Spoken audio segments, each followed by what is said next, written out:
అడవిలో 4 ఆవులు చాలా స్నేహంగా కలిసి ఉండేవి. ఎక్కడికి వెళ్ళినా ఏ పని చేసినా ఇలా ఐక్యంగా ఉండడం వల్ల ఎప్పుడూ ఆనందంగా జీవించేవి. ఆకలితో ఉన్న ఒక సింహం ఆ 4 ఆవులను చూసి, ఇవాళ నాకు మంచి విందు దొరికింది అని మనసులో అనుకుంది.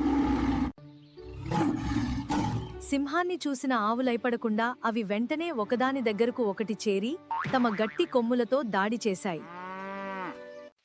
4 ఆవులు ఒకటిగా కలిసి దాడి చేయడానికి రావడంతో సింహం భయపడి పారిపోయింది.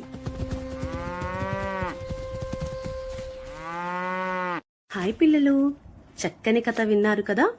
ఇక ఈ కథలో ఉండే కొన్ని బొమ్మలు నేను మీకు చూపిస్తాను.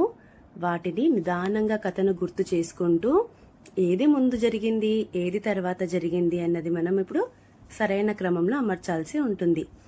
ఈ కథలో చూడండి, ఎంత గర్జించే సింహం. సింహం అంటే అందరికీ భయమే కదా, కానీ ఆవులన్నీ కలిసి ఉండడం వల్ల సింహాన్నే ఎదిరించాయి. కాబట్టి కలిసి ఉంటే బలమని, ఐకమత్యమే మహాబలమని అందరం గుర్తుపెట్టుకుందాం. ముందుగా కథలో ఏం జరిగింది?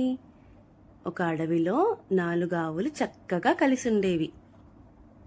అవి మేత మేస్తూ ఉంటే ఒకరోజు దూరం నుంచి సింహం వాటిని గమనించింది. వాటిని తినాలి అని అనుకుని, ఆకలితో ఉన్న సింహం వాటిని తినాలి అనుకుని వాటి మీదికి దూకింది. అయినా అవి